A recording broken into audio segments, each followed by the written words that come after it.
Record. Oke. Assalamualaikum warahmatullahi wabarakatuh. Selamat siang semuanya. Good day, Jakarta, Indonesia, and also we have here Adelaide. I hope all of us are in a good situations and also in the good health. So we are now in the third lecture from Professor Veronica Soebarto from University of Adelaide. Today, in Sustainable Architecture Weeks, Series 3, we will talk about building energy simulations, which is the continuation from the second one, right? More or less. Okay, then I think without further ado, I will just let you start the presentation. Please, Professor Veronica. Thank you, Ova. Can everybody hear me? Yeah. Oh, good. Okay. So Ova asked me to talk about building energy simulation.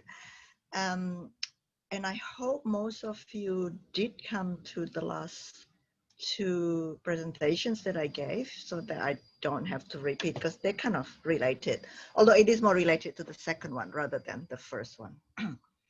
But before I start, I'd just like to ask a question. Now, as before, I like people or students to answer questions or ask questions, interrupt me as I talk, so it's okay. And make sure, please do not write on the chat because I will not be able to look at it and answer.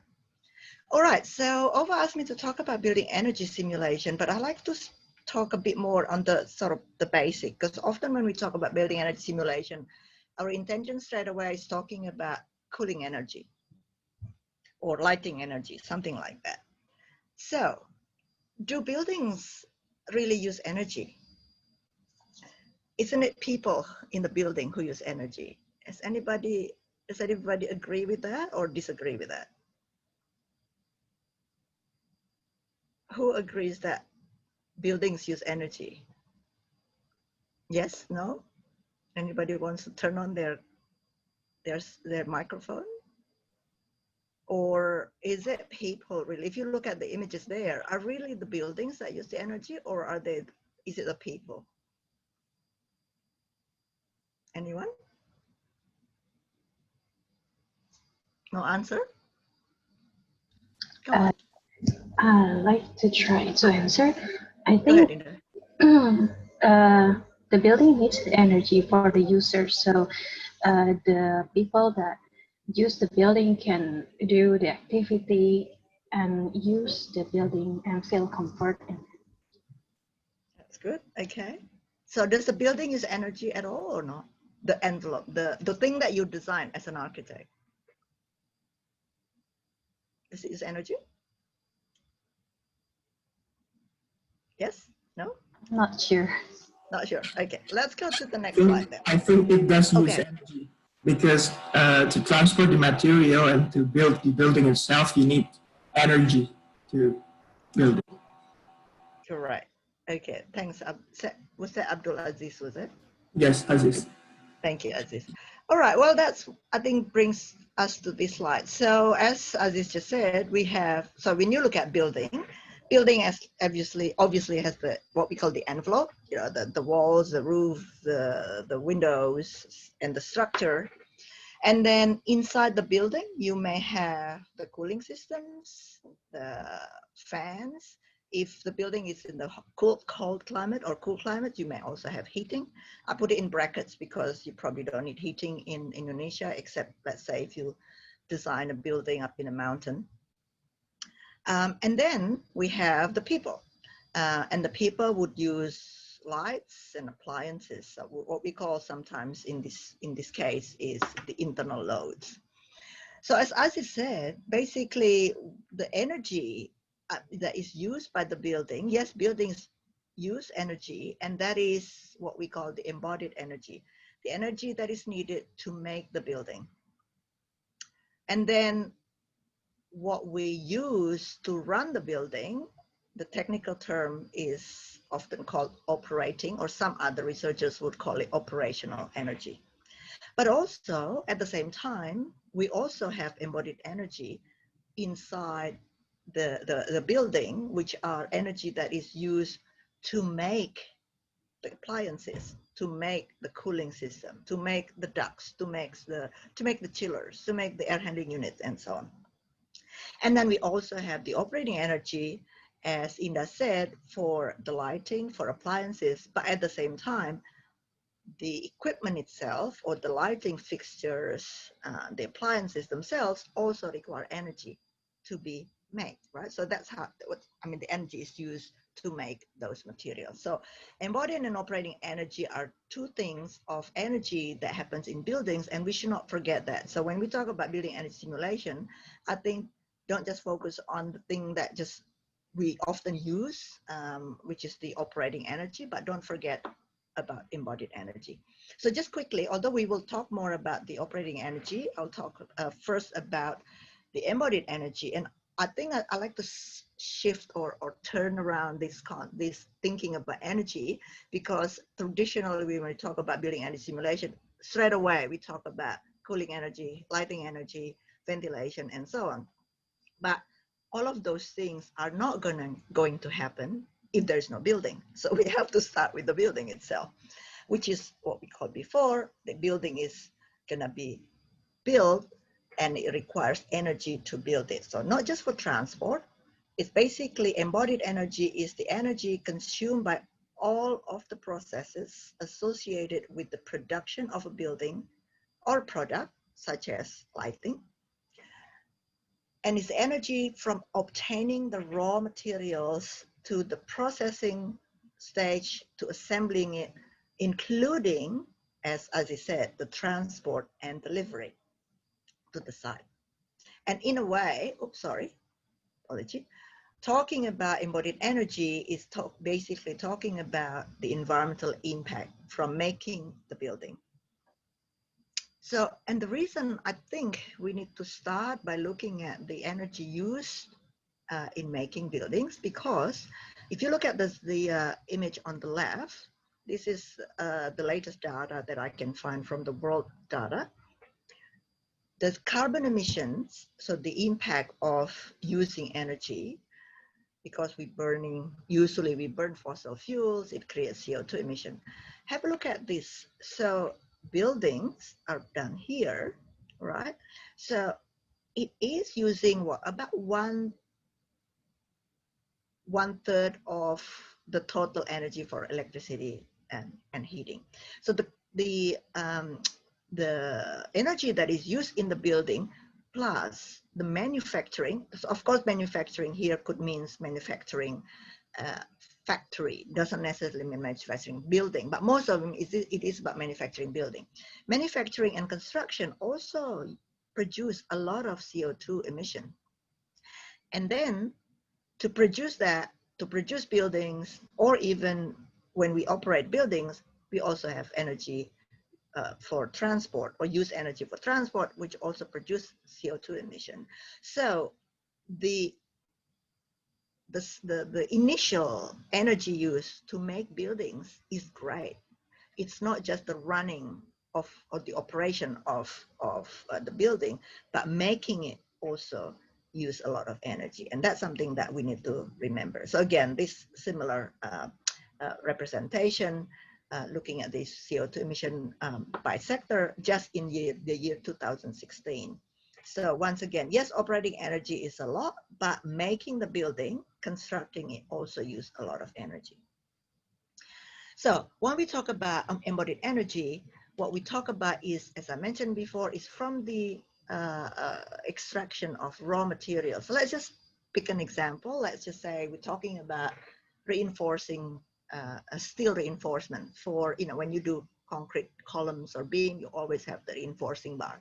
So where does the steel come from? It must have come from nature. It's a product from the environment that is then brought to the manufacturer to be processed, to then be made as these reinforcing bars, is then used to support the column or the slab. So it's used in the construction, and finally it is used also once the building is built. And then after that, it could be the building might get demolished, and then it will be destroyed, and possibly part of the components will be reused again. And then it goes back to the process. So embodied energy is really the energy that is used for the entire process, not just for transporting, not just for building, not just to finalize the building, but the entire process. So basically, embodied energy is a sum or the total of delivered energy consumption for various major components of the manufacturing process, and then it converted to a common unit. So it's energy. So the energy unit is, as you know, is joules or megajoules or gigajoules, and sometimes the coefficient, you know, when you find information about embodied energy, then it is expressed as megajoule per kilogram or per ton, or sometimes per meter square or per meter cube. So depending on what database you have. So just in the nutshell, I just want to say that this embodied energy coefficient is the sum of all the energy that is needed from, you know, extracting the raw materials to using it into the building. And sometimes it's even to, you know, reusing it later. So just to simplify that, I just want to show, let's say if you've got a building, then there's so many components. So from floor, roof, ceiling, walls, windows, doors, then there's lighting, there is the built-in like cupboards and so on inside the building. There's plumbing, there is electricity, there's outdoor work and so on. So for each one, basically what you do is you need to know how much energy is used to make, for example, in this case, floor tiles or a tile and the floor slab with, let's say, ceramic tiles on top of it, like we often use in Indonesia. So to find out how much energy just to make that concrete slab with tiles, what you need to do is find out the area, the thickness, to get the volume of that, and you get the weight of the whole materials, or you can do it per meter square or meter cube or per kilogram, as I mentioned, and then you find the embodied energy coefficient for that material, multiply that, and then you got the total embodied energy for that concrete slab. And then you do the same thing for other things, for windows, for roof, for ceiling, for walls, and so on and so forth. Just in the nutshell. Now, the issue is there are different databases to come up with the embodied energy. So there are at least three methods. One is something called gross energy requirement. The other one is the process energy requirement. And the third one is something called input-output. And I'm just going to go very quickly because I know this lecture is not about embodied energy, but I just want to bring it up because it's going to relate later to the issue of orbiting energy. So if you use a database that use gross energy requirement, basically it's everything. So it's energy that is consumed in extracting, processing, and transporting of original materials, inputting to the manufacturer, support services and transport to the building site, so take that to the building site, and then includes even transport of the workers, equipment, and materials, and then energy used to construct the building itself, to construct the plant for the extraction of raw materials, and even for repairing damage caused by manufacturing process. So that's one database based on the gross energy requirement. Some other database, apology, this should say P, not G. Process energy requirement, basically it is almost half of the gross energy requirement. So it includes the energy to obtain and process raw materials, transport, and the actual manufacturing process, but it doesn't include the transport to the building site. It doesn't include maintenance. It doesn't include on-site construction. So when you look at database on embodied energy, you need to know what sort of components they include, because you might be comparing materials with coming from different database, and you think, okay, this material is good because the embodied energy is low, but it could be it was produced using the process energy requirement, not the gross energy requirement. The third one is something called input-output. So this one, instead of looking at the individual processes, it look at the entire industry. So for example, It doesn't matter whether your building is in Jakarta, let's say, and then your concrete comes from Cibinong. It doesn't matter whether the building is in Medan and then the concrete comes from Cibinong. It looks at the energy for the entire concrete industry in Indonesia, derived from the economic data and divided by the total output. So the energy that is used to make it and the energy and the production of concrete for the entire country. So energy that is used for the entire industry and how much it is used in the actual construction industry. So just to let you know, there's 3 different types of data, which means if you want to consider embodied energy and you need to get the data, you need to know what method is used to develop the data. Because as I mentioned, you might be making decisions based on different databases, and therefore you might get the wrong answer. So just watch out where the data come from. The 4th method is, I don't know if you learned this already, something called lifecycle assessment, which is basically is more than just embodied energy. It really looks at the environmental impact of the building, the materials, the materials, and looking at the impact on many different aspects, from global warming potential, ozone depletion, whether it produces particulate matters that can create pollution or breathing problems, whether it destroyed the marine, the wildlife in the ocean, impact land use, impact mineral resources, and impact on water. So the unit is a bit different. It's not like embodied energy, but just so that you know, there is also an additional assessment to look at materials by looking at life cycle assessment. So just quickly, in case in your design project, you do need to consider embodied energy, which I think you should. And how do you need to reduce embodied energy? What I would suggest is applying this principle 4R1L. What is that?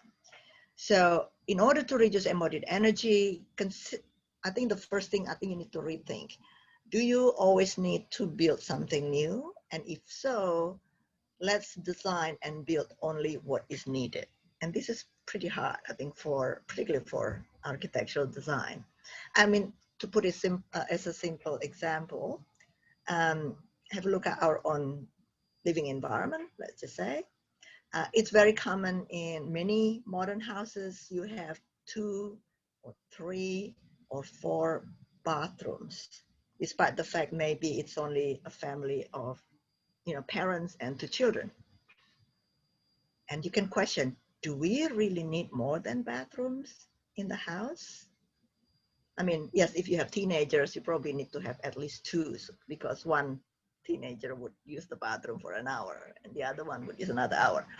But do you really need that many bathrooms, for example? So let's think about what we need and only design and build what is needed. So rethink the way we design our building. And then, as I mentioned, size and volume matter. So it's not just about the quantity, but in each one, maybe reducing the need, reducing the size, reducing the area, reducing the space, and so on. Or let's just reuse what we have. Rather than building something new, maybe we can reuse the existing building or space, reuse existing materials or products, or we may repurpose or modify it somewhat and recycle it. Okay, so rethink, reduce, reuse, recycle. I think there are 4 keys to reduce our production of or using too much energy to make the building. And then 1L is, if you do have to build something new, try to use materials with low embodied energy content. So how do you know where they are or what they are? Then you have to get to the database or databases that have, a database of embodied energy, and find options that would minimize the embodied energy. The problem is, however, there are variability in the Embodied Energy database. As I mentioned, there are several methods, so you need to watch what methods they use. Also, often the data are not available, so I'm not 100% sure whether there are reliable data in Indonesia. So if not, maybe there's something that you have, you probably have to build the research or do the research and build the database. And also the data, even though you have the data, it doesn't mean that any materials that have low embodied energy is better, because even if material has slightly higher embodied energy, but if you use it in a way that is based on best practice, you might reduce the embodied energy from that materials. Or on the other hand, let's say if you use timber or wood compared to concrete. So if you have to make decisions, should I do timber building or concrete building? And you say, oh, let's use timber because timber has low embodied energy. Well, it depends. It depends on how you make the timber building. It depends how the detailing, depends whether you would require extensive construction technique and equipment to build it. So it's not a straight answer. And finally, how much embodied energy would be used in the building, or in order for you to decide what materials to use, you also need to consider whether using such materials or such construction will have impact on the operating energy to maintain comfort, as Indah said before. So, the materials that you use, the construction that you decide for the building will have impact on the internal space, and that could impact on the operating energy. So therefore, you do need to estimate also what is the impact of that on the operating energy. And one way of doing it is by doing simulation. So this brings us to the next part of the lecture, which is the actual operating energy part, this is what we talk about, the simulation part. So let me know if you have any question. I'm just gonna quickly check. Okay. All right. So what is operating energy? I think it has been mentioned before. Basically, is the energy that is used to enable the activities inside the building to be conducted properly or comfortably, which is what was said before or suggested by Indah before. And this often refers to the energy that is used to achieve thermal comfort or hygrothermal comfort, so not just the temperature, humidity as well, visual comfort, oral comfort, so it's about noise controls and acoustical comfort, and other functional comfort, the spatial comfort and other types of comfort as well, if you can think about it, maybe in terms of smell and in terms of other factors. Okay, so the energy that is used to ensure that we can achieve different types of comfort is called operating or operational energy. So I showed you this image before because that comfort really depends on the location, particularly in relation to the thermal comfort. Depends on the location, depend on the external conditions, and then the building, which what we talked about before. So the building envelope would need to be built, and it requires embodied energy. It would produce embodied energy to build that. And the building envelope does impact on the internal condition.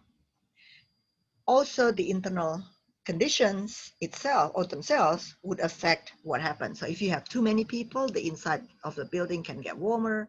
If you have too much appliances that uses electricity, if you have too much lighting, of course, it also impact on the comfort in the building.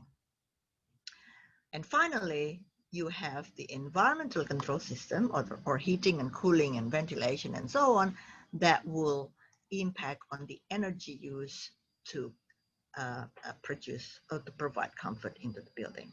So I'm not gonna repeat this because this is what we talked about last week. But just as a reminder, so basically in terms of the impact of the building envelope, this is what we talked about before, and I'm just making it as simple as possible because it's more complicated than this. But if you remember from last week, basically, in terms of, particularly in the context of a hot, humid climates like in Indonesia, most important or the most critical issue is about heat gain, heat coming from the outside, because the outside tends to be hotter than the inside. So you need to consider how much heat coming to the building, because that would affect the thermal comfort in the building. So how much it is, it depends on the area of a particular part of the building envelope times the conductance, or how much heat is being conducted to the inside per unit area, per meter square, per degree Kelvin, or the temperature difference between outside and inside. Multiply that by the difference between outside and inside. So once again, it's area times conductance times temperature difference. I hope that is quite clear. So the higher the temperature difference between outside and inside, this number gets bigger. That means you need a lot more, you gain a lot more heat. So if the outside is very hot, the inside is rather cool, this outside inside temperature difference is larger, you get a lot more heat coming in. If the materials that you use has higher conductance, you also will gain a lot more heat. If the area is large, you also will gain more heat. And the same thing happens for the glass. So you have the outside and inside temperature difference times the conductance times the area, plus also for glass, because glass material would also transmit the solar radiation. So you also multiply that by how much heat is transmitted to the inside, not just being conducted, it's also transmitted, again times the area. And then after that, you also consider, once the heat gets into the building, it will be convected around the room and radiates out of the walls and the floor and so on. Plus, you also have heat coming possibly from leakage from around the windows, around the doors. And then you also have, if you open the windows, you get heat coming through the windows, not just through the glass, or if you have the fan running to bring fresh air. So you also have heat coming in, and plus heat from people, from lights, from appliances. Okay, so hopefully that's pretty clear. So basically all of that will constitute what we call the total heat gain. So we consider everything, the envelope, the people, the lights and equipment, that brings heat to the building, and that heat needs to be removed, needs to be taken out, and this is what we call cooling load. Okay, I hope that is clear. So all the total heat gain becomes cooling load. However, this cooling load is not energy. We haven't used energy yet. This is just all the heat coming in. We haven't removed it yet. So until we put equipment to remove the heat and cool the air, we haven't used energy. Okay, so the energy will then come from here. It depends on the equipment that we use. I hope that's clear. So once again, before you put any any cooling equipment, we don't need to use energy. Yes, the building gets hot, basically, that's all. But we haven't used any energy. As soon as we put air conditioning, that's where the energy will be needed.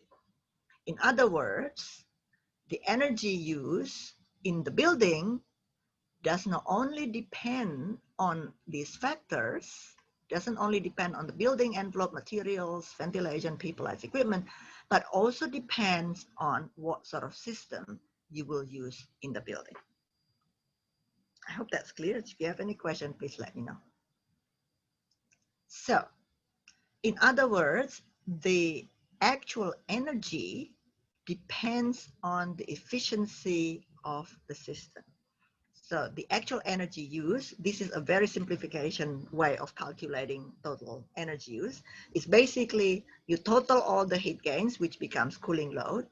Then you divide that by the efficiency of the cooling system. If the cooling system is very efficient, 100%, the energy is the same as the cooling load. Okay, but if the system that you use is not that efficient, that means you would need more energy to remove the heat. Your energy becomes more than the cooling load. If you're interested in the greenhouse gas emission, then it's very easy. Then the cooling energy will be multiplied by the greenhouse gas emission factor. And then you can also calculate how much electricity you need. Once you got the energy used, you multiply that by the cost of electricity. Apology, this should say kilowatt hours, not kilowatt. And you multiply the electricity cost, you got the energy cost. So that's pretty easy. But the most important thing that I like to talk about is this part. Okay, so the cooling energy is basically the cooling load divided by the efficiency. And I'm just going to give you an example of that. So here's this building that my student did last semester. It's a simple building. And we haven't changed anything. So basically, it's the same building, improve the materials. After we've done all of the changing all the building materials, we're just testing it with 3 different systems. One is called variable air volume, which is the system which can vary the volume of air that is brought to the building, or constant volume. So the air that is brought to the room is constant with a constant volume, so which means it will use more energy. And then fan coil units. Fan coil units are the ones which has so it's got smaller. It's like I don't know if you learn air conditioning system already. So smaller air handling units basically. It's less efficient than the 3. And what happened is, just by changing the system, as you can see, the energy use change. So the least efficient system, as you can see, would use more energy than the constant volume, and the variable air volume, in terms of the cooling energy, would use the least amount of energy. So the message here is, it's not just the building envelope. What system you put in the building also matters. On the right-hand side, if you can see, the total gas use is just the same because the building is just use the same amount of gas, and the system itself doesn't use much gas. It's just using electricity. So therefore, the gas use is the same, but the electricity consumption is different, simply because the efficiency of the systems is different. Okay. All right. So back to the issue of building simulation, and I showed this already. So what do you do? How do you do it? So how do you estimate the energy consumption in a building using building simulation? So what you do is you model the building, you execute the simulation, and you examine the results, and then you look at it whether it meets the requirements or meets your target. If not, you make changes and you do it again. So now, as I mentioned last week, and I don't want to repeat, so there are many building simulation programs in the world. So you can go to the database that I showed last week and find the most suitable program for you. I know, I think in Indonesia, you use, at UE, you use the program that is linked with Revit. Here we use several different programs, IES Design Builder, this one we use, and also this year we use Grasshopper with Ladybug and Honeybee, which I will show you in a minute. And this one is an example of using Design Builder. So the building that I showed you before. So how do you do building simulation? The first thing is you model the building. So this could be your Revit model, and you import to the Design Builder program, or you just model it within Design Builder. So you model the building geometry, you put the materials and so on, and you put the surrounding structures. It is important that you include what happened surrounding the buildings, whether they're trees, walls, other buildings, and so on, because they would have impact on shading the building. Sometimes the building will be shaded by other buildings and so on. Make sure you put the location, obviously, and make sure you have the correct weather file for that location. This is the key. If you put the wrong weather file, obviously, then you're simulating the building in the wrong location. What happens if you don't have the weather file for that? You need to find a location that has more or less similar climatic condition to the site that you're working on. Or if you happen to have weather station, you can measure the weather condition in that location, and then you input that weather condition into the building model. And then we import, we insert all the information about the building, whether it's the walls, roof, windows, and so on and so forth. And depending on the program, sometimes you can just pull the materials from the program. But what's important here is, particularly for the walls and the roofs, you do need to understand building construction, because you have to model the building as the actual construction. So those of you who are doing Revit, I think it's great, because you have to model the building with the correct layers of the materials. Then you already have the layers there. But in addition to the layers of materials, or understanding the construction materials, you also need to understand the thermal properties of that materials. Now, once again, depending on the program that you use, then sometimes you already have this in the database. If not, then you have to look for database for construction. So I'm not sure if you know the ASHRAE standard. Let me just pick a book here. So this is the ASHRAE Handbook of Fundamentals that have database of materials. Of course, the generic data materials, but it's a good start. But of course, you can also go online, find different materials, material properties. What we use often in the beginning stage of design process, we use the simplified method. So we just, once you got the materials, you calculate the U value of the materials. Now, I'm not sure, maybe later if you want to ask me, but I'm sure you learn how to calculate U value by knowing the resistance and so on. But if you don't, you can talk about it later. The fourth part is you also need to make sure that you model the way the building is used properly. So what we call the use patterns or other internal settings. So this is just an example. You put a schedule about when people will be in the building, what time of the day, what time of the year, and so on, because that would determine the calculation of how much heat is generated inside the building. Also, it would affect the calculation how much electricity is needed for the lighting and the appliances. So for example, if you model a hotel, make sure the use profiles of a hotel is used, and you don't put the use profile of an office, because for example, an office, it would be occupied between, let's say, 8 o'clock to 6 o'clock in the evening, but a hotel, you probably don't have many people during the day, because most of the guests will go out, go to the restaurants and so on, but they'll come back at night. Then there's more heat generated at night. There could be more electricity used at night than during the day, because people would stay at night rather than during the day, for example. So make sure you use the right use profiles. The other thing also, in terms of this use setting and the other settings, is the set point of the cooling equipment. So forget about the heating equipment in Indonesia, the cooling equipment.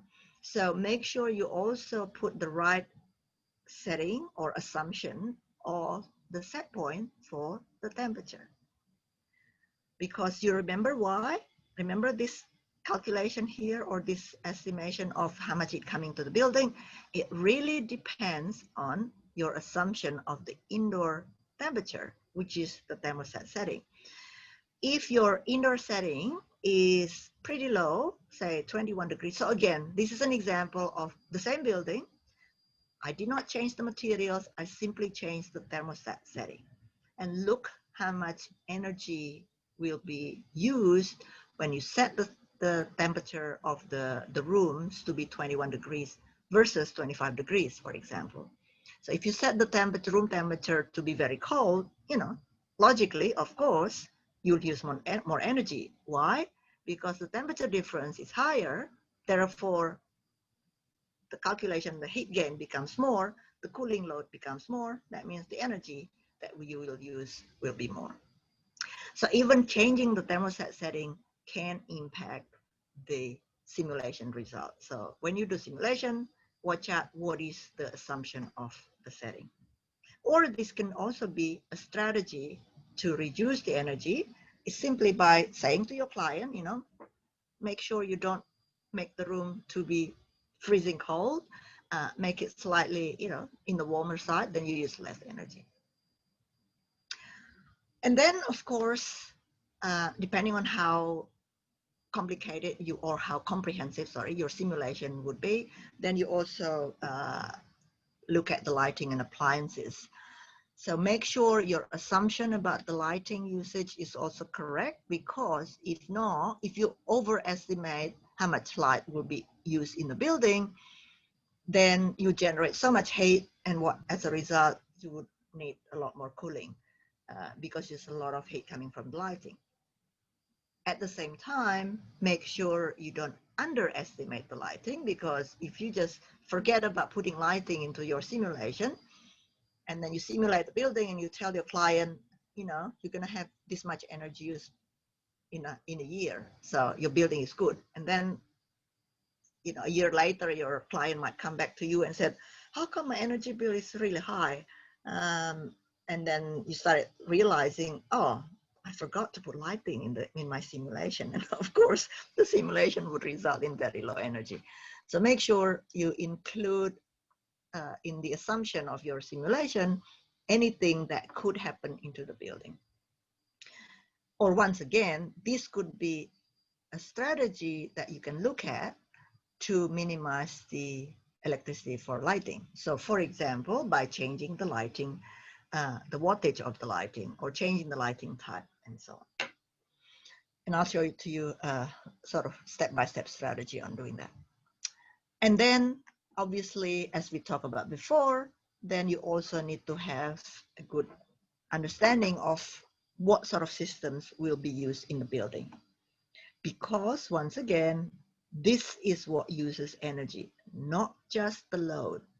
You stop at the load, that gives you an indication of the design, but it still doesn't give you a right indication of the actual energy use. The energy use is really determined by what system you will put into the building. So this is where you then can change the different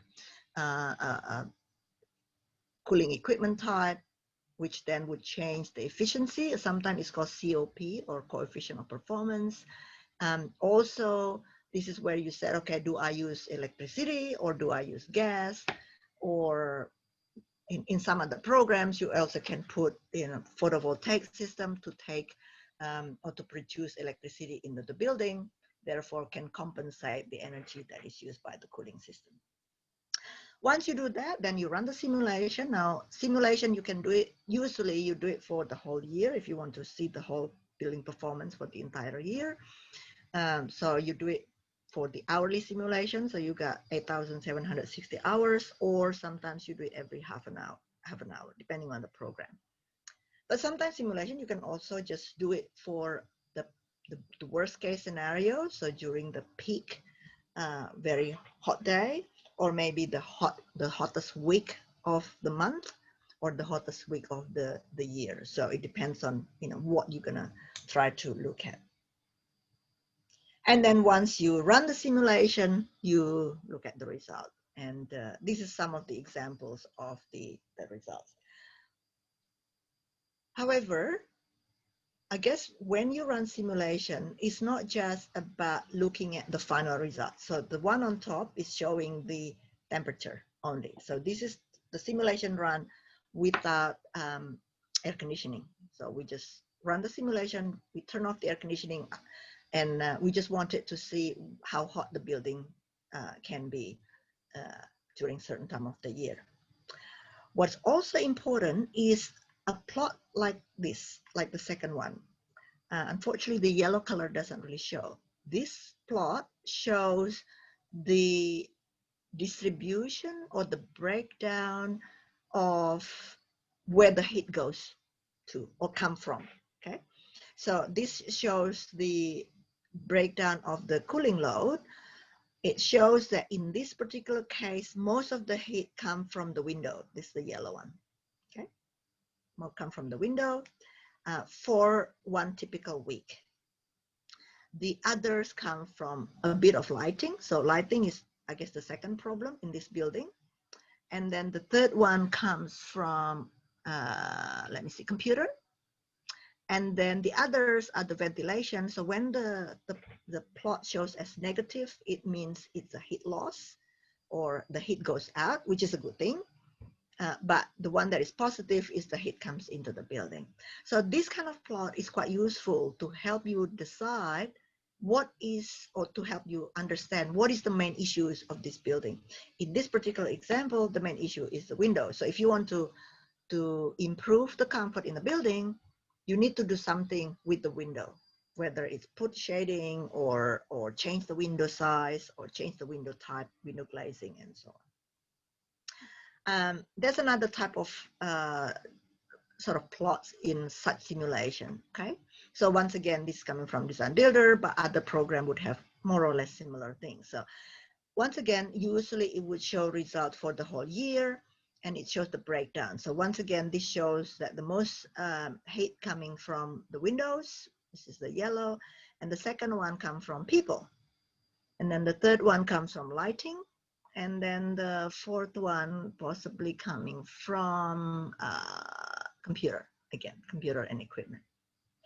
In this case though, if this is what you find in your simulation results, again, in this case, what you can see is, all right, what I need to address is really the windows. I don't think you can tell your client not to put anybody in the building to reduce the heat coming from people. I think that's given. So then you need to see what strategies that can help minimize that. And then the simulation, once you look at the breakdown of the loads, then you can say, okay, how is this gonna affect the total energy use? So usually any simulation, building energy simulation program would give the breakdown of what we call the energy end use breakdown. So in terms of heating, cooling, lighting, and appliances, on ventilation sometimes. And if your building is in Indonesia, then obviously there's no energy for heating. You probably most likely only have cooling, lighting, ventilation, and appliances. All right, so that sort of gives you sort of the summary of what you would usually see in some building energy simulation. So how are you then use the simulation to help design buildings that use less energy? So my suggestion is, once you model the building, you put all the information, make sure you put the right information and so on, and then you run the simulation. First, have a look at the total energy use breakdown, as I already mentioned, and find out what is the main problem. Is it cooling? Is it lighting? Is it ventilation? Is it appliances?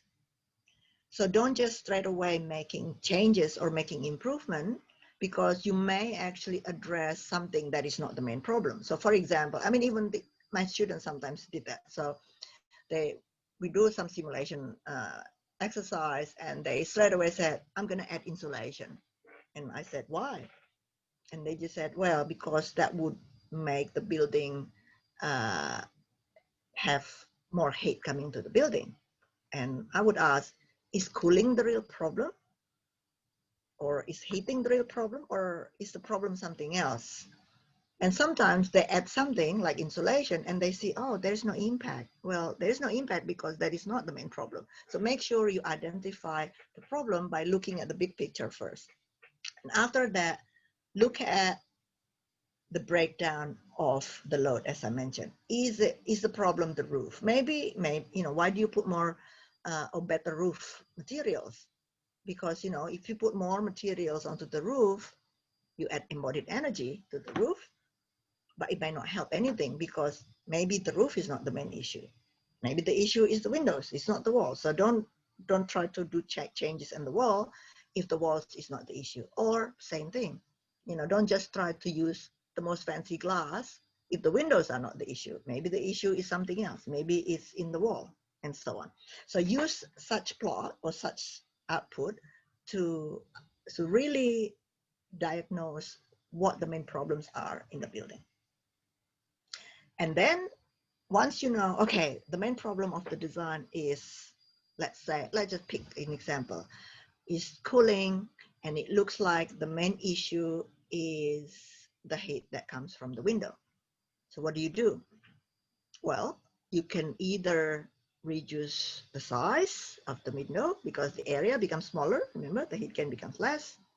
Maybe you use a different type of glass, which will affect the U value because the conductance becomes less. Maybe you change the location. If you put the windows on the side that has heat all the time, let's say the west part, because that's the afternoon sun, is very hot, maybe that's the wrong place. Maybe you should put it somewhere else. Or maybe you should shade it, because that means if you shade the building, if you shade the window, you know what happened? The outside temperature becomes less, right? And therefore, the temperature difference also becomes less between outside and inside. Therefore, the heat gain becomes less, and you get less heat gain, you get less cooling load, and so on. Or maybe you have to redesign the entire building. And sometimes when you do that, you do optimization, because sometimes when you do this, you don't know which one is the best answer. So you basically need to modify the design methodically, do it one by one, and then see the impact, and then you start making combination between strategies, and then see the impact.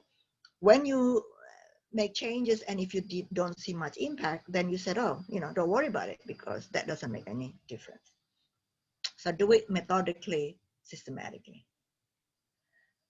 And then once you look at the building envelope, you probably need to look at other things, such as I already talked about before, the internal load. So maybe it's the lighting is the issue. So you got a lot more internal loads that creates a lot of heat. So you need to change either the lighting type, what we call the lighting efficacy, or the efficiency. So use more energy efficient lighting, because when you use energy efficient lighting, it produces less heat. So the watts per lumen of the lighting becomes less. You might want to use less lighting, so the wattage per meter square becomes less, and also the schedule. So don't turn on the light when there's a lot of natural light. Make sure the light is turned off during the day, for example, and you can see the impact of doing that. And perhaps you incorporate daylighting. So incorporating daylighting in the building energy simulation means you integrate the electrical lighting with daylight. So if you say, I'm using daylighting, the simulation program will then assume when you have enough daylighting coming to the building, the electricity the electric lighting will be turned off. So that would save energy, and then it has a dimming system and so on. So I'm not sure if we have time to look at this in detail, but that's another strategy to look at.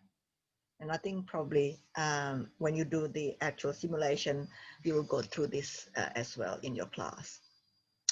And finally, examine the HVAC system that you will use in the building, because this is what the key is the efficiency of the system.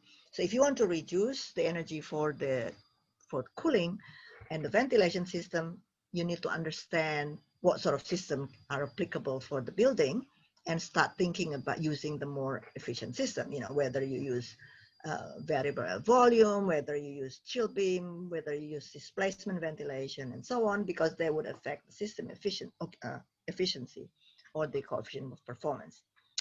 And as I already showed, you then also look at what happens if you change the thermostat settings, you change the pattern of the usage. So make sure you choose a cooling system that doesn't just turn on 24 hours, 7 days a week, that you schedule it so it can change the setting at a certain time of the day, or it would turn off completely when there's nobody in the building. And also incorporate natural ventilation as much as possible. So building simulation program tend to allow you to have that option. So it could be as simple of ticking the box that I'm using natural ventilation, and then you estimate the airflow that goes through opening the windows and so on, which means when you have enough cool air coming from outside, the cooling system would be turned off, and that would save energy. So then after that, after you choose the best option, then you run the simulation and you see the breakdown. And on the right hand side here, it's just an example of changing the wall type. So changing the different wall configuration, wall construction, sorry, the layers, which affect the conductance factor. So the lower the conductance, the better, because you minimize the heat gain coming to the building. And so you can look at the breakdown, how much that impact on the cooling, and how much, in this case, there's heating as well. So you can look at the impact of that.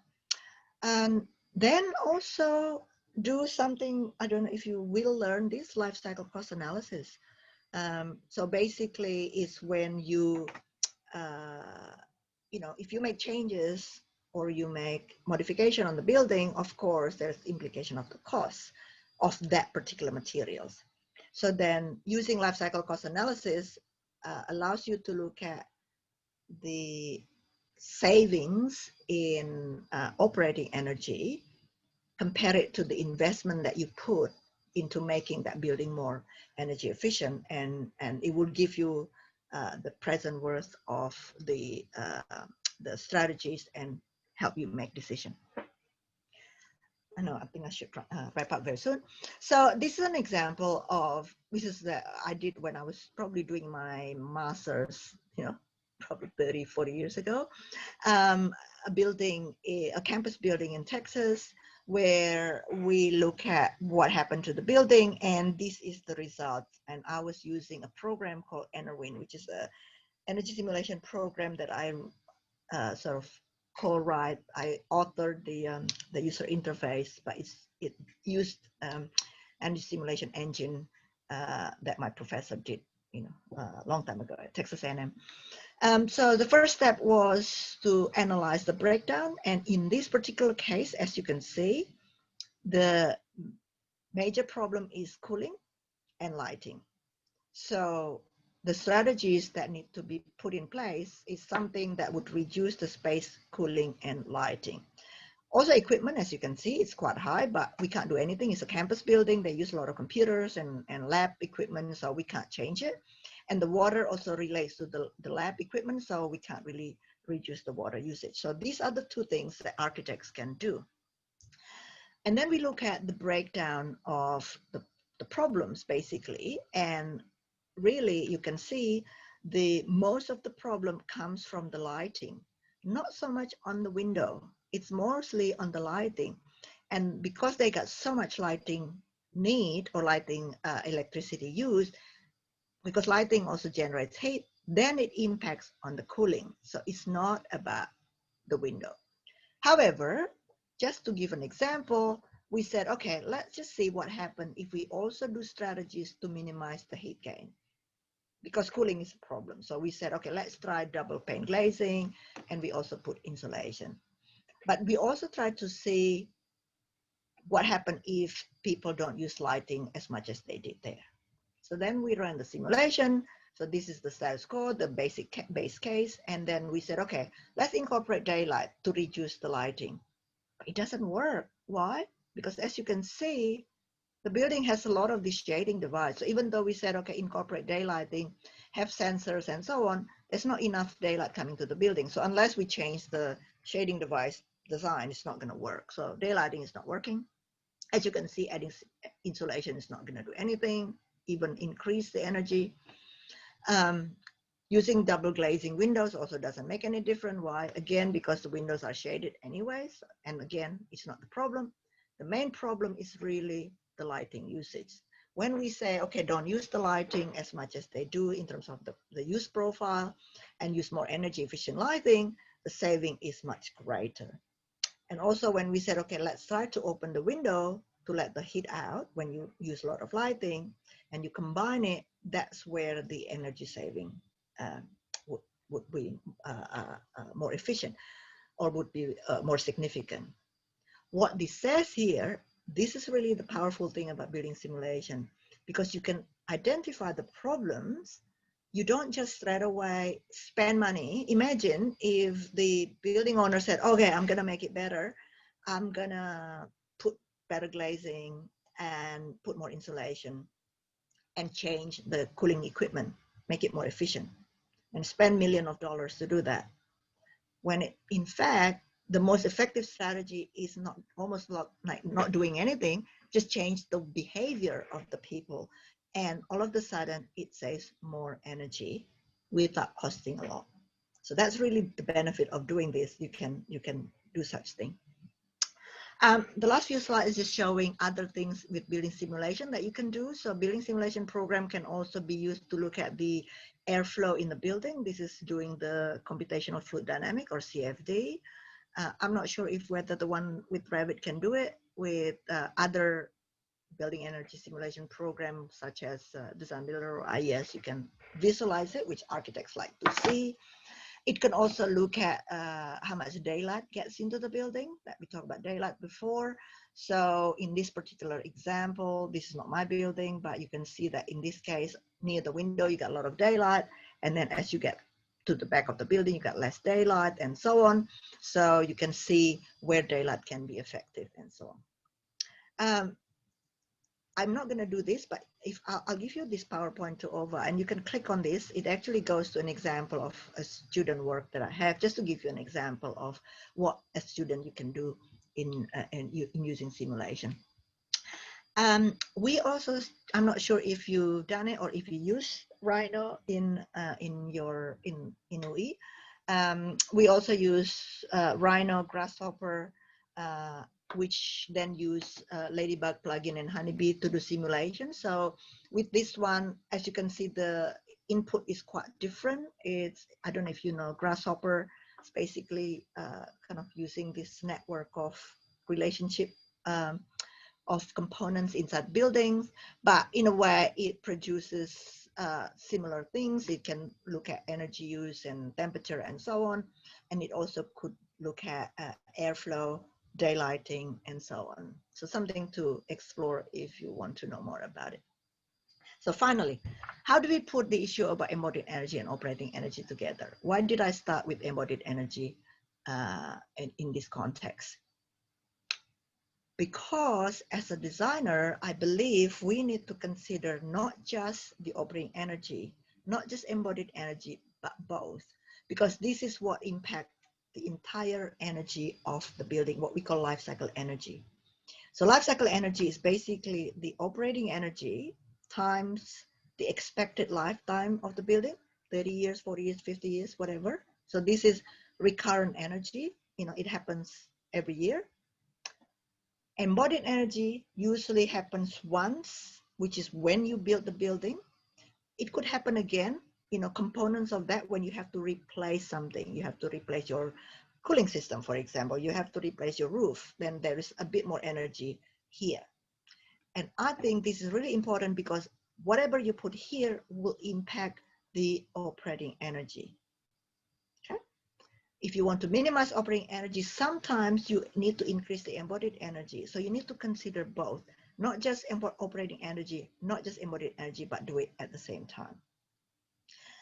I just give you some example. I don't want to go to detail. So basically, I've got 4 buildings here. There is house, which is all timber building. This one is combination of timber and a building with ram earth. This one is using a lot more heavy materials, using something called mud bricks. And then this one is using double brick, so heavier building. So I calculate the embodied energy of these 4 buildings, and per meter square, the lightweight building is the least. That's very common because it's lightweight, using timber, less volume, low embodied energy. The embodied energy is very low. However, have a look at the temperature. Because it's a lightweight building, and this is the building in Adelaide, the temperature fluctuates a lot more because it is affected more by the outside condition. Like the building in Nisha, when it's lightweight, you know, it's affected more by the outside. So that when the building is actually using energy, what happens is the energy used for this lightweight building actually is the highest. Because the building is the hottest compared to the others, it uses a lot more cooling energy. It also is somewhat not the coldest, but it is cooler than many of the other buildings. It also uses quite a lot of heating energy. So the operating energy is the highest, despite the fact the embodied energy is the lowest. So when you look at the total life cycle energy for 30 years, so I multiplied the operating energy for 30 years, and then I added them together, this building actually has the highest life cycle energy compared to the other four. This building has the highest embodied energy, but not the highest operating energy. It's, you know, it's the second highest, but not as high at all compared to this. And so the total life cycle energy is actually less. So a building with a higher embodied energy could result in low operating energy, and the opposite, the building that has low embodied energy can result in high embodied energy, and the total energy can be high. So as a designer, we do need to look at both. So building with low embodied energy can have high environmental impact if you use a lot of that materials, if the building would use energy to maintain comfort, and also if you require a lot of energy to transport and so on. However, building with low operating energy also do not necessarily mean they have less environmental impact if the embodied energy is high, like what we saw before, or it is operated in a way that it will use a lot of energy. So although it has potentially have low embodied energy, but if, let's say, you use the most efficient cooling system, but if you use it every hour, and of course it would use more energy than if you used it less. To close, I just want to promote something. If you're really interested in building simulation, I would suggest you join the International Building Performance Simulation Association. It's an international organization. Indonesia used to have IBIPSA Indonesia. Unfortunately, it has been inactive. So I'm not sure if one of you would pick up, maybe Ibu Ova, you want to volunteer and reactivate IBIPSA Indonesia. It's really a great association because you then meet with other researchers, architects, engineers that do simulation from around the world. There's about 4,000 members from around the world. You can get access to the publication. And this, if you're interested in a lot of papers about simulation, go to this website. You will see all the papers that have been published or presented in the conferences since 1991, so thousands of papers. You can also subscribe to journals. There's newsletter, and also a book. And obviously, you can also go to the conference. Although next year, we're not sure if the conference will happen. Next year is going to be in Bruges, in Belgium. If it will happen, I will be one of the keynote speakers, so you might see me there. But I strongly recommend that you join IBIPSA, or if there is no IBIPSA, I think you should try IBIPSA Indonesia again, because it really gives opportunity. And there's student competition, modeling, and then the winner can go to the conference and so on. But it's really a great network for building simulation. Thank you, Ova. Sorry, I'm running out of time again. So that's it from me. Thank you. Okay, thank you so much, Professor. I'm not sure if this is what you expected, but I think it's a bit hard to talk about building simulation just in one lecture, but hopefully this is the introduction that will be picked up by your class. Yeah, I think this is very good continuations from your previous lecture, right? Yeah. Because we also, last week also, I wrote you an email what happened after the simulation, right? And today I think the message is how to do this kind of calculation or decision making in a stepwise and a very careful way, right? Yeah. Okay, then one moment. About the IBIPSA, I think one of my colleagues, not from Universitas Indonesia, but from UPI instead, is working on this kind of association as well. I don't know whether it's still inactive. I'm not sure. But for IBIPSA Indonesia. Yeah. I'm not sure. It is inactive, unfortunately. Well, hopefully it is still there, but they did not put any representative to the IBIPSA world, and the website is down. So I'm not sure if it will be reactivated. I know there's quite a few ITB people also. Yes, ITB and UPI. UPI from Bandung. Right. Okay. You should take over. We were once was asked to join as well. Yeah. Yeah. Good. Good. Okay. Okay. Thank you, Prof. Ira.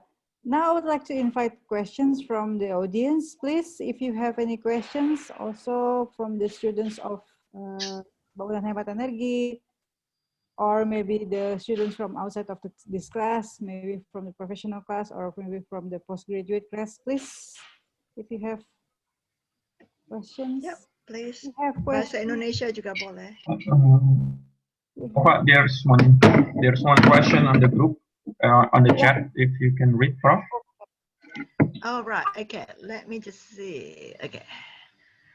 I'm aware that there's not only one way thinking about this, how multidimensional this is correct, which is why I often have a hard time in deciding where to begin in thinking. That's good. Which one gives a more significant impact in terms of comfort and ultimately embodied energy? So materials or the method, how we build something, which one should come first, architect minimum?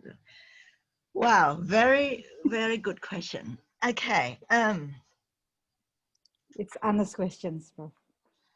Yes. Sorry, who asked the question again? Alia. Alia. Okay, Alia. Which one should come first when you build something?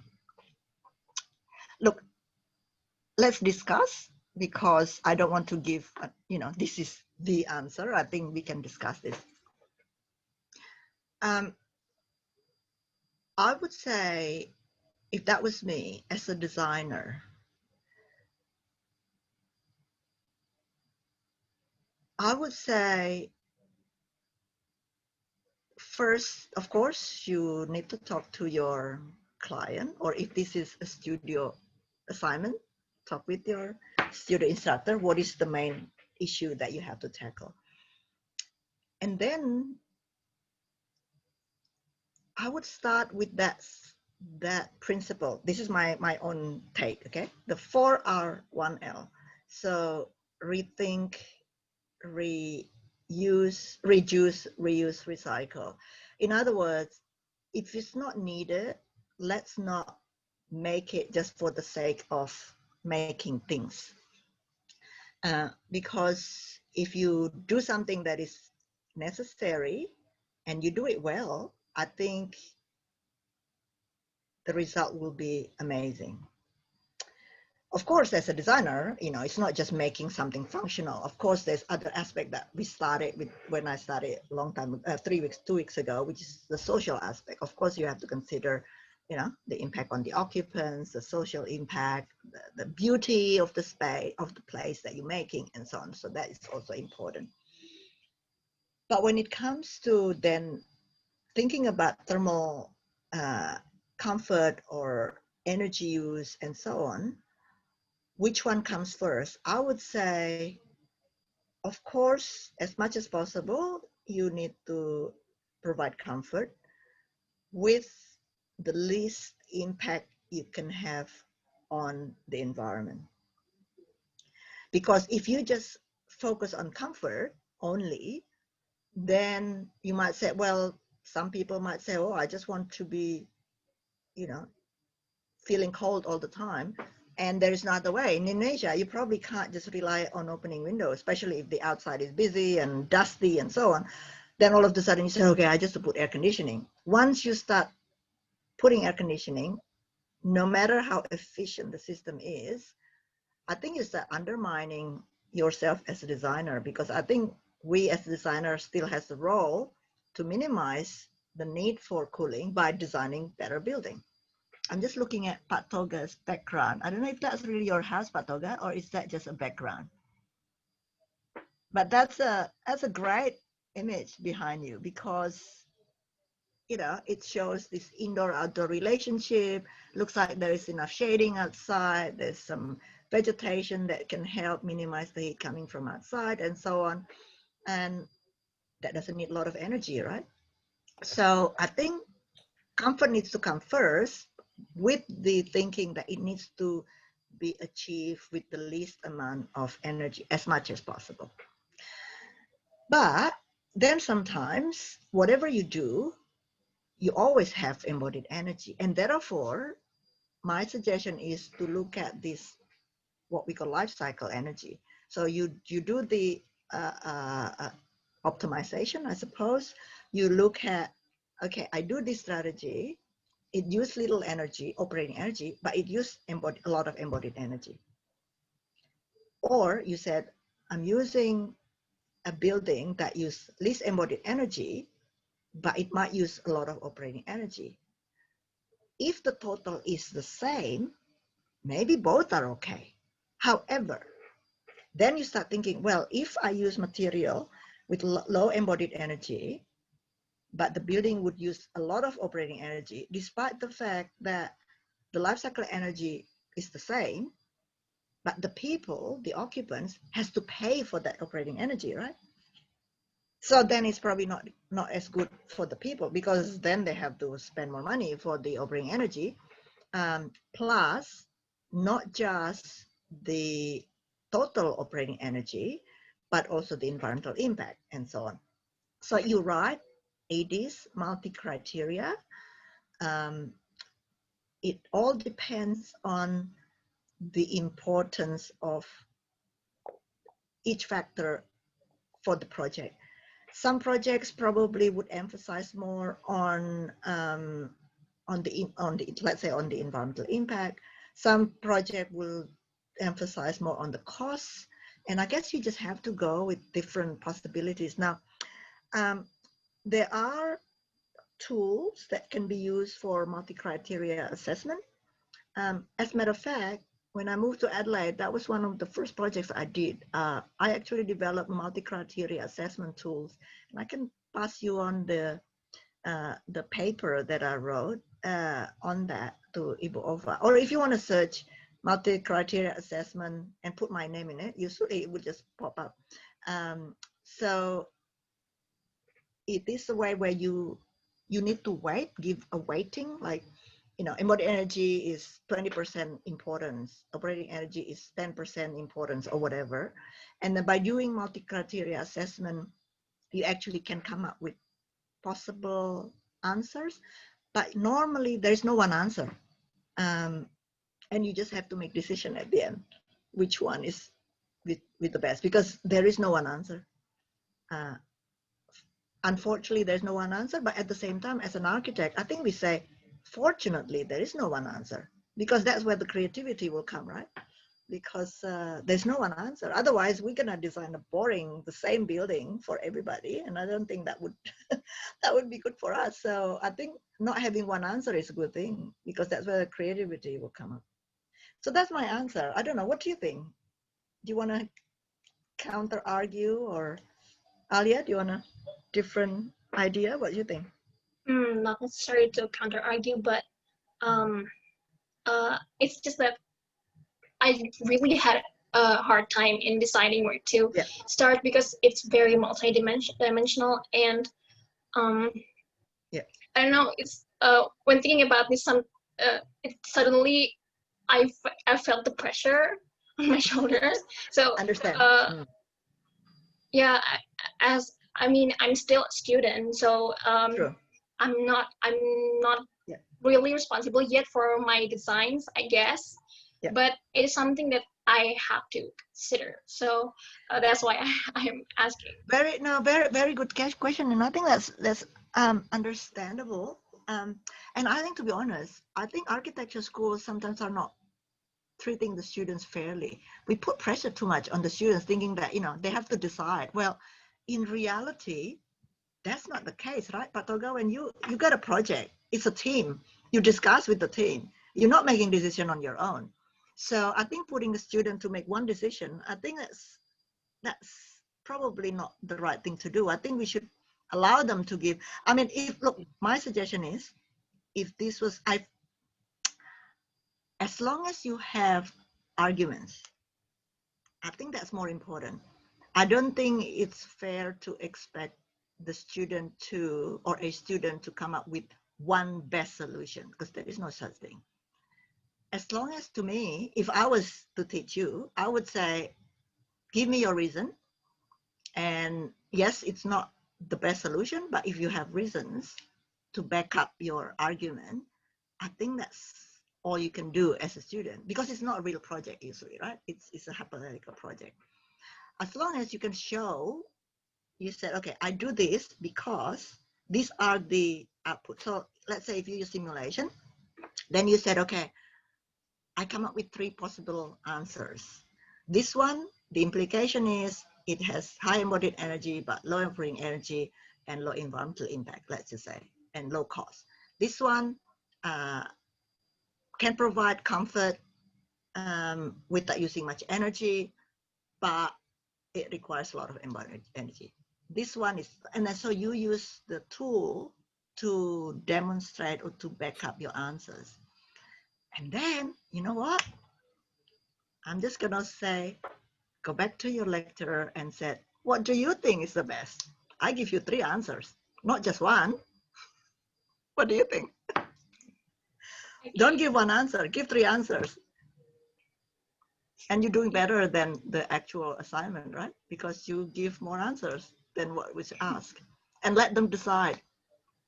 Because in reality, you can't, I mean, yeah, I don't think there's any project that, unless you are an architect in your own office and you are to make decision. But again, usually when that happens, you talk to your client and you say to the client, okay, I've got the 3 possible answers. What do you think, sir? And your client probably would say, oh, I don't like this, I like that. And then you go with that. So I don't think in real life you ever make decision on your own. As long as you have the arguments behind, to back up your argument, sorry, you have the work to back up your argument. I think that's the most you can do. And more importantly, I think it's your understanding of the problems rather than the solution. That's my suggestion. I don't know if Ova probably don't agree with me. Thank you. Are you pressuring the students too much, Ova?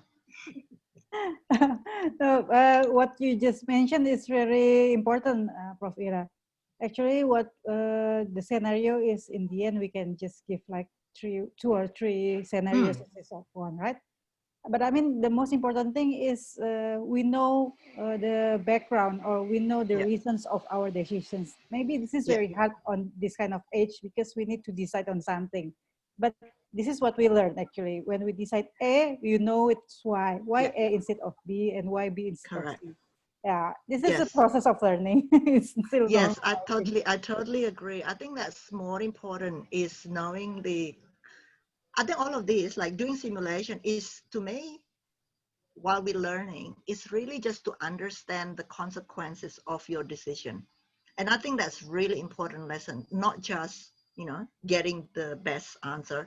I give you an example. In my class, I do have kind of, so one of the assignment is so usually we give them a bad design, which they have to improve, and they have to use simulation to improve it. And then I give the criteria, make sure that, let's just say, the temperature of the building, inside the building, will be between, let's say, 21 to 28 degrees for 80% of the time. But I said to the students, well, sometimes that's not going to happen, as long as you can justify, you know, when that happens. And let's say the students say, oh, you know, I did this, and then it's still going to be hot, but it happened during the day when there's nobody in the building. And I said, that's fine, because there's nobody in the building, so it's not a problem. Or they said, well, you know, I want to do it this way because, let's just say, it gives the occupant the opportunity to have connection with outdoor, and that's important for their health well-being. It is making the building slightly hot, but they have other benefits. And if they can show this other benefit, although there is this downside of the design, as long as there is that argument, you know, I'm not going to fail that assignment because it has an argument. So I think, as Ofa said, it's learning the process, knowing the background or the reason for doing it, and knowing the consequences. I think is what we learn, is what is important, not just the output. But I have to admit, though, to be honest, as an architect, or sorry, I'm not an architect, I'm just teaching architecture. We are often caught up by how it looks, right? The final product, because that's what we present. We put in an exhibition, it looks flashy, it looks nice, and so on. But to me, what's more important is, what is inside it rather than the final product. Yep. I don't know if you agree, but yeah. Yeah, I think we are dealing with responsibility in our anything that we mention or we propose, right? Mm. Okay, then maybe I would like to invite another question. Is it okay, Prof. Vera? Yeah, go ahead. Yeah, Yeah. I have time until in 15 minutes. Yeah, in Okay. 6:15. Yeah, anyone who wants to ask questions? Or maybe Pak Toga, do you have any questions, Pak Toga? Or yeah, the students? No, I don't have any question. I'm just enjoying the lecture. Okay. So I do have a question then. What project or what do you do usually in the class in this Bangunan Hemat Energy class? What is the assignment or what is the Pak Baskoro? you will answer. Okay, I think I'm going to answer that one. Wait, start the video. Oops, sorry, I don't think I can start. Oh, sorry, wait. You turn on your camera. Oh, there's the camera, Galaxy. wait, one moment. Permission to. Sorry. Oh, it's the website permission. Oh, okay. Sorry, I don't think I can open my camera because there's something. Privilege with application. Okay. However, I can share some screen. Wait. Screen. Okay. Can you see my screen, Prof? Yep. Yeah. So when you talk about simulation and there are a lot of application on this class, we are going to use this. So edge building application. Actually, this is our work with IFC, International Finance Corporation, under the World Bank.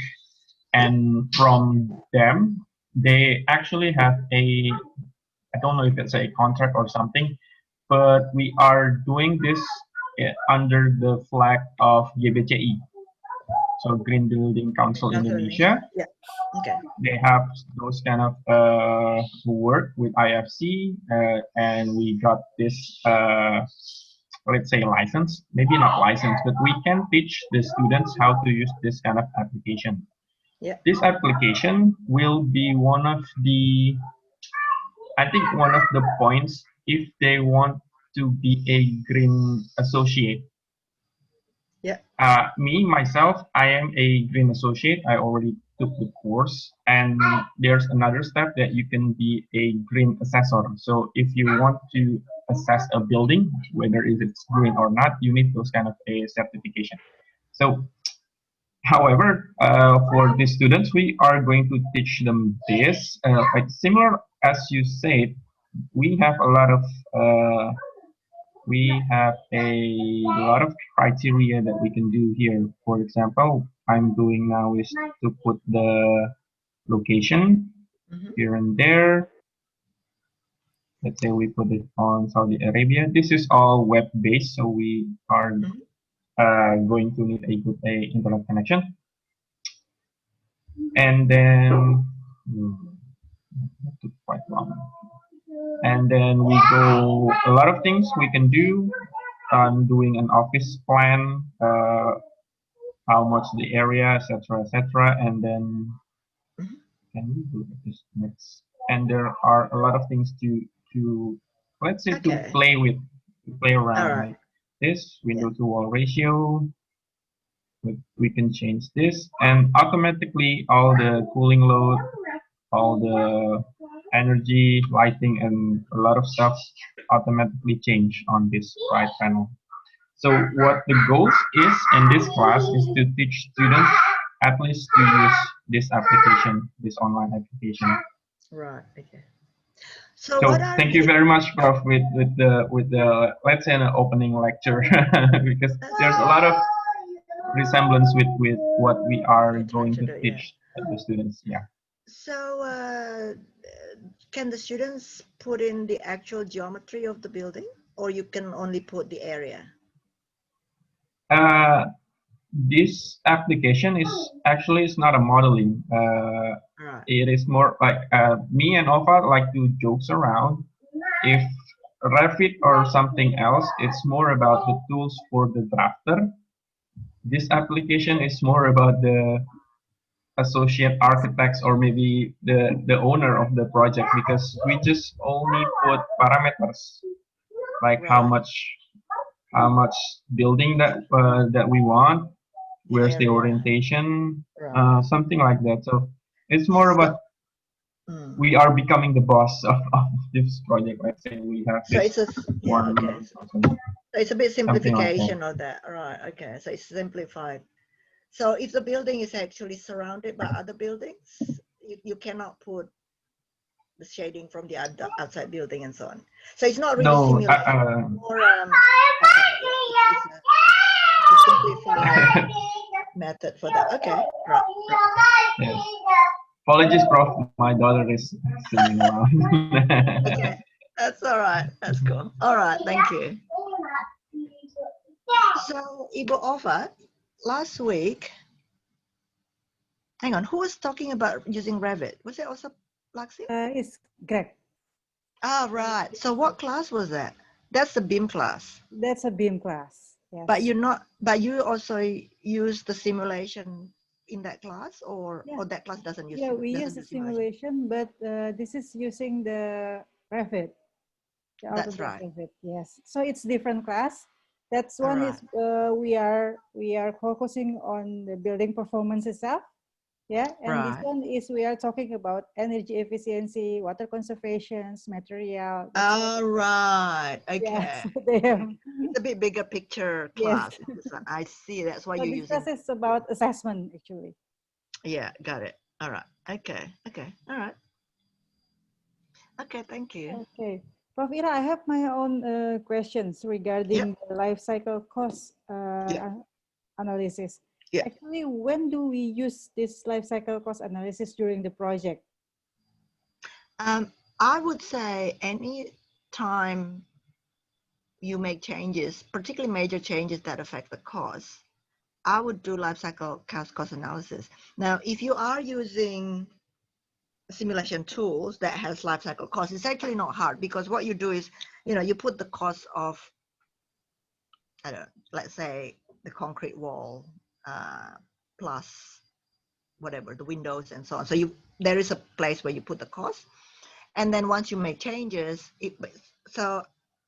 basically, life cycle cost analysis. Have you ever done life cycle cost analysis? No, that's why I normally did cost analysis instead of life cycle cost analysis. Oh, right. Okay, life cycle cost is basically, maybe we need another lecture on life cycle cost. Life cycle cost is basically, you need to know the first cost or the cost of the thing itself. Let's say cost of window, cost of something, right? Let's say, okay, let's just make a comparison. You take a cost of single glass, single glazing, and double glazing. So single glazing, let's just say costs $1,000. The double glazing costs $2,000, let's just say.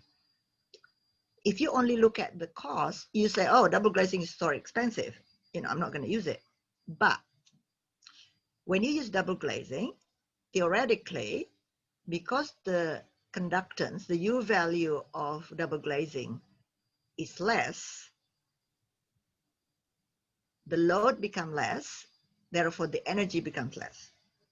So then the operating cost also becomes less. The annual cost is less. So let's say if you use single glazing, you pay electricity, say $5,000 a year.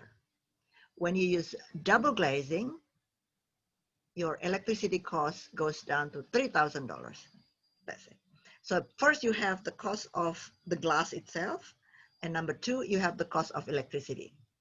However, You cannot just simply add these two, because one is every year, which is the cost of electricity. The other one is the cost of the material, which is like the embodied energy is in the beginning. So what you need to do is you have to convert the annual cost into the present. And converting the annual cost into the present, there is something called converting the annual cost to the present worth, and there is a long equation on that, or you can simply use a table to do it. But you have to convert all the annual costs for the life cycle of the building and convert it into the present cost. And then you can compare it once you bring everything into the present cost. The other thing about life cycle cost is you can also look at what we call the payback period. So if you invest, $10,000 and you save every year, you save $1,000, that means the payback is 10 years. So then you can make decision. Is it, making sense to have 10 years? But anyway, if you're interested in life cycle cost analysis, I think we have to go through, a lecture on life cycle cost analysis. But basically, it is considering the recurrent cost, or the cost that happens every year over, the lifetime of the building. Because when your operating cost is reduced every year, basically that will make up the investment in the beginning. So then you need to consider that. So what I do is usually I would consider, when you make changes, you see, okay, this change would result in so much dollars or rupiah of present value, or this change will do this much. So then you compare the cost considering the whole life cycle of the building. It's a bit hard to explain it without something on the board, I think. Okay, Yeah. But if you're interested, I can send you the lecture on life cycle cost analysis. Thank you. I'm still wondering if this life cycle cost analysis is still one of the adds-on from one of the simulations. It is inside the simulation. So if you, like, for example, Design Builder has that. So if you look at the life cycle cost, you just look at, like at the end, it will give you the cost. You don't have to do anything. You just enter the cost, and you enter the cost of the material, you enter the lifetime of the building, you enter the interest rate, because it depends on the interest rate of the currency. And maybe you enter the inflation rate, something like that. And then the program will calculate it. But you could also do it by hand. So with my students, I usually just say, do it by hand, because it's, once you give the table or the equation, it's a bit, I think if you're interested, we can give another lecture. Thank you, Prof. Okay. Okay. Right. Is there any more questions? Please, don't be shy. Yang nggak usah malu-malu, silakan. Bahasa Indonesia juga boleh. Bahasa Indonesia juga boleh.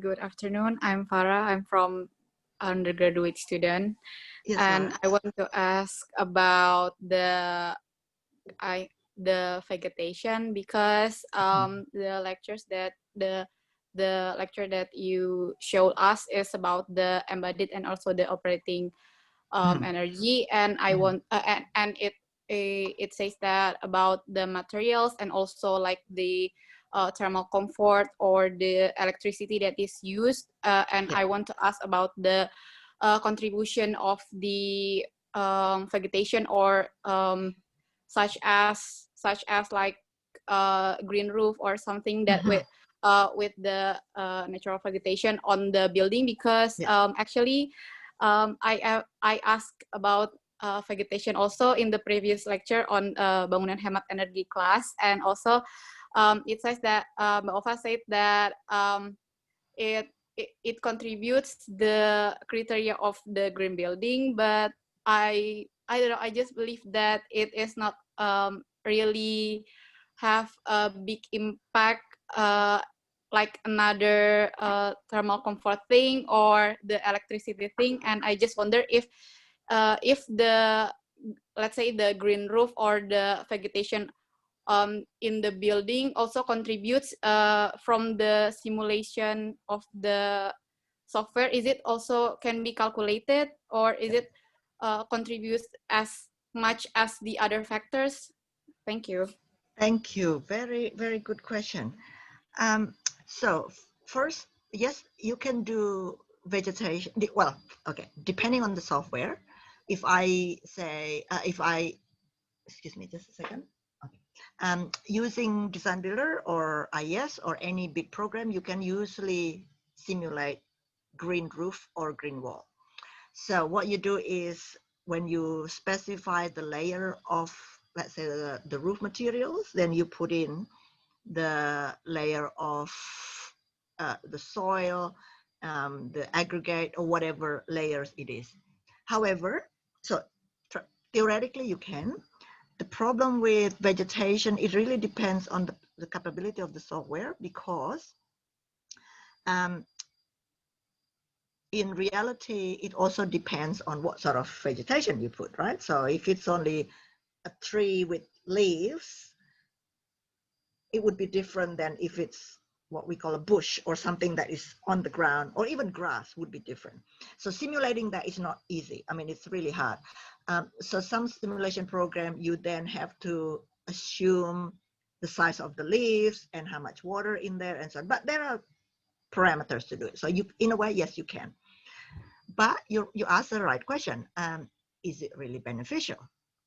So when you have green roof, then it has impact in terms of minimizing the heat coming from the sun, because it's like a layer of, you put soil, it's like putting more materials on the roof. So you have less radiation coming to the building, which is true. I mean, it does affect. However, that is only beneficial for the room under the roof, right? So if you have 2-floor building, it doesn't have much impact on the ground floor, because it doesn't have, really nothing, especially when you have a hotel, 20-story building or something. It only affects the top floor. It doesn't affect anything on the ground. So it is true. The impact of the green roof to the building is very little. Although if you read the paper, they would say, oh, it would reduce cooling energy and so on. But not much. I mean, it's just affecting the roof. As a matter of fact, you could just get the same impact by adding insulation material. You just put insulation, it's the same thing. It probably costs less. However, having said that, and the same as the wall probably is a bit different, because a wall would cover the entire building, right? But if it's in Indonesia, the sun is pretty high. It's not coming from the side. The sun comes from the nearly, what, 23 degrees from the zenith, from the zero angle. So it's the sun angle is pretty high, which means the wall is not making much difference whether you put it green wall or not. It's probably better you just put shading or put overhang. It's probably better than spending money putting green roof or green wall, because you have to put water, right? So now you're gonna add more embodied energy by having pipes and water and so on and so forth. But having said that, the benefit of having green roof probably more on providing habitat. So if you're in a city and you have green roof, it provides habitat. It brings, probably birds would come back to the building, butterflies, whatever. It has that impact, as long as you don't kill the bird or sell it in pasar burung. Anyway, it also provides social space. If you think about in the city, and then all of a sudden you go to the top of a building and you see greenery, it becomes a social space. People can go there and so on. And it can become urban farming. So there's quite a few examples around the world where people put, like a little farm on top of the roof. So it has other benefits. It has benefit for somewhat purifying the air, so reducing pollution. It becomes social space.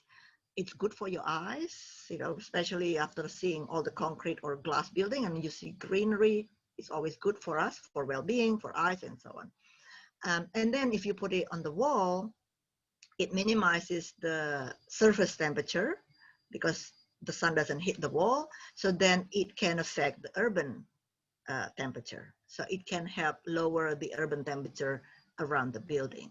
So the impact inside the building probably is not going to be much, but it has other impact. So now back to Alia's question, which one, how do we make decision, you know? Is it for the building, is it for the outside? I think back again to the context, you know, which one is more important. If you think, if you have to make a decision on the best solution for the building, and you have to think about, okay, should I put green roof, green wall, or overhang, or adding insulation? Then the question is it energy? Is it comfort? Is it cost?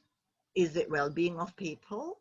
And so on. So if it's energy and cost, I don't think green roof and green wall is the best solution. There are other cheaper solutions that would work better.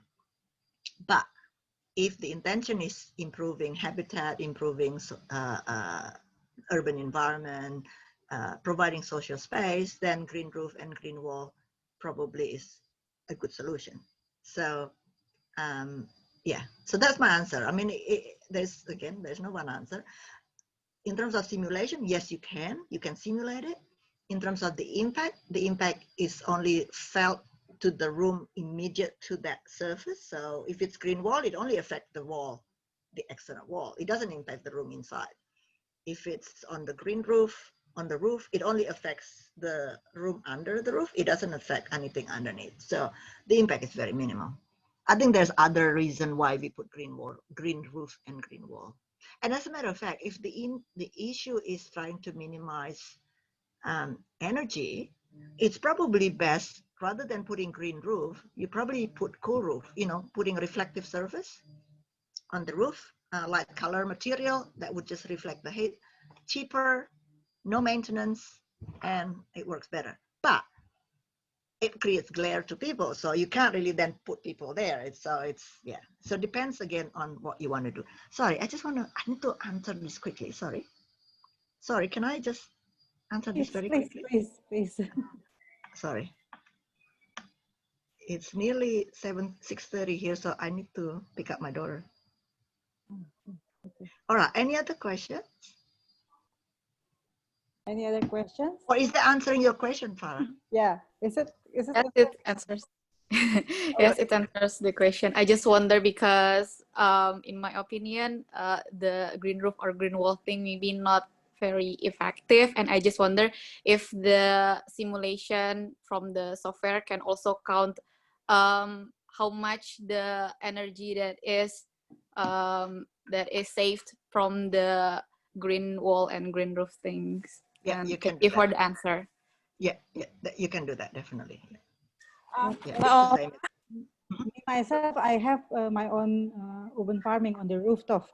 Oh, fantastic. Yeah, but actually, again, no matter, I mean, it also depends on the size. Many buildings have their own problems due to this roof gardening, right? Yes. So if it's small, it's still okay, it's manageable. But if it's, it's like a softball or, Yeah, exactly. Because now you would increase the embodied energy, because once you start putting more soil on it, your roof structure has to be the one that can hold the weight of the soil, right?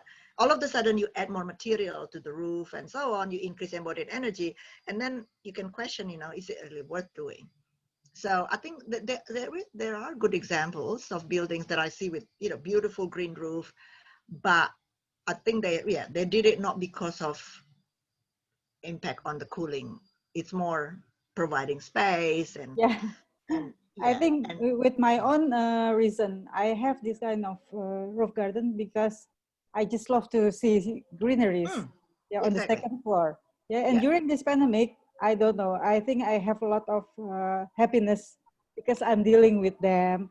I cultivate something to eat, edible plant. Yeah, this kind of thing is very, very beneficial. Exactly. And if you try to put value into that, it's a lot of value, health, well-being. And then if you compare that, how much, if you don't, let's say you become sick or get mental health problems, and the cost of mental health is very expensive, right? So it's invaluable. You cannot put really, I mean, you can put amount of money into that, but also it's something that's a lot. So yeah, I think energy use in a building is only one thing, well-being is another. Yes, it's true. Yeah.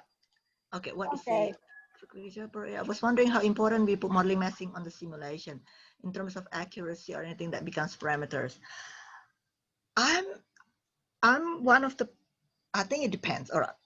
If you just try to make overall decision, like at the city level, to make policies at the big level, probably modeling the building is not that important, because you can take the overall, say, square area of buildings, and then if you have big data, say energy data for the whole city, and then you look at what sort of building for the whole city, and you can kind of make assumption of the relationship between building type, building area, and energy use for the whole city. I don't think you have to model the building, but you're looking at from a big scale. Once it goes to the building, I think you have to model it, because, and also once you start, trying to get the right design strategies, finding solutions that would impact on the people inside, that would impact on the costs of running the building, on the comfort, you have to model the building. I don't think just putting numbers would work. Oh, well, look, it depends on the program. Okay, so there is a program, let's say, I used to use this program called DOE2, which is basically the starting, the initial program before Design Builder is out. So Design Builder uses a simulation engine called Energy Plus. Before Energy Plus, we use a program called DOE2. And you don't model the building, you type every single coordinate of the building. So in a way, you model the building, but you don't draw it, but you type the coordinates, so 1,1,1, and then if the building is 3 meter wide, you say 4,1,1 or something like that. You know how it is, right? Using 3 actual coordinates. So in a way, you model the building by putting the dimension, putting the orientation, and so on, without drawing it. But thank God that's gone. So then you start, having a tool that you can model the building. But if you don't model the building, the issue of overshadowing also, you cannot see, because, if you got a building, there's another building next to you, it will create shadow, or it casts shadow, it block the sun from coming to the building, it affects the building. So unless you model it, your estimation can be wrong. So if there is no modeling, if you don't model the building and you think, oh, this building is sitting by itself in isolation, you may actually overestimate everything, because you think, the sun will hit it and so on. And you might end up using too much energy, because you then, oversize the cooling equipment, let's just say, because you think the building will be too hot. And then if you put it in a context, you model it, and then you have buildings surrounding it, all of a sudden the building actually is shaded by other building, and it's reflecting what actually happened in reality. You have less heat coming to the building, you don't have to design cooling equipment that is too much, and I think that's better. So when it comes to the actual building and impact on the occupants, you have to model the building. That's my answer. How accurate it is, of course, it's always a big question about accuracy, as much as possible, but probably within 10-20% is still acceptable. But as much as possible, I think you need to model it if you want to know the detailed impact. If you want to know the global impact, I don't think you need to model. What do you think, Prof? Or Alaxi? I think so. Is that answering your question, Tria? How about it, Tria? Yeah, I actually kind of agree, because I saw Galaxy's website and I was wondering, oh yeah, it turns out there's an easy way to calculate the building energy or embodied energy. But then I usually use Grasshopper, like the Ladybug and Honeybee, and I actually gonna teach for undergrads using those things in terms of, creating environmental design, like environmental analysis before they go to their design. So it was just like having massing and then do the analysis. Yeah. And then I have a question, like, should I just go without the modeling, or I just have to tell them go with the modeling first? That's why I want to ask you now. Right, yeah. No, I think especially for architecture students, I think it is important for students to understand the relationship between design and the impact. So again, at the building and site level, I think you need to model it. I mean, the tool is there. Why don't you use it, right? Yeah, but if you want to look at from the city scale, or again, like making preliminary decision, or just to get an understanding, I can see the tool that Laxi showed. I think that gives some understanding about, say, the impact of window wall ratio and so on. But the answer would totally be different once you put a building in front of that building, for example. You know, if the building is actually shaded by other building, the window to wall ratio would change because you don't have the same amount of heat coming to the building and so on. But it still gives some idea to students about the relationship between window wall ratio, or between, I don't know, materials and so on. So to give general understanding, I think it's good. But once you really want to look at a design, I think you need to model it. Yeah. So I like the idea of it depends, because it was like, it depends on the situation. Everything in life, it depends. There's no one answer. There's no one answer it. It depends on you, what you want to find out. That's I think that's. Yeah, it depends on what you want. It depends what is the objective. Yes, correct. All right, I think that's it for me, Bofa. Thank you. Good. All right. Thank you. I think it's about your time. Yes, I do need to go home, unfortunately. It's been a pleasure talking to you. Okay, so Prof. Veronica and also all of the participants, I think today, instead of talking about only operational energy, we're also talking about embodied energy. Thank you so much for bringing that issue also, Prof. Ira. And I think the message is not just the building envelope that we are dealing with, but it's what the system that we use in the building. And also low embodied energy, it's not really necessarily mean it's better, because the best practice may lower the consumptions, and it's about the relations of the design and also the impact. Okay, I think that's all for today, Prof. Ira. Today is your last lecture, Prof. Ira, but don't worry, we will contact you again. Okay, all right. Yeah, I will send you the PowerPoint. I put it on box and then Dropbox, and then you can circulate to other people. Okay. Yeah. Thank you so much, Prof. Ira. Thank you. Stay Thanks healthy. for the opportunity. Yeah. Yes, we should talk again, and send your students here. I'll send you my students there. Okay. When the border is open. Yes. And take care. Stay healthy. Wear your mask if you're outside. And keep going outside like Ova. Stay in a green space. That's better for your well-being. It's true. Psychologically healthy. That's it. Yeah. Okay. Thanks everyone. Bye. Terima kasih All semuanya. the best for your study. Okay, Pak Toga. Keep in touch, okay? Yes. See ya. Bye. Assalamualaikum warahmatullahi wabarakatuh. Waalaikumsalam. Bye-bye. Selamat sore.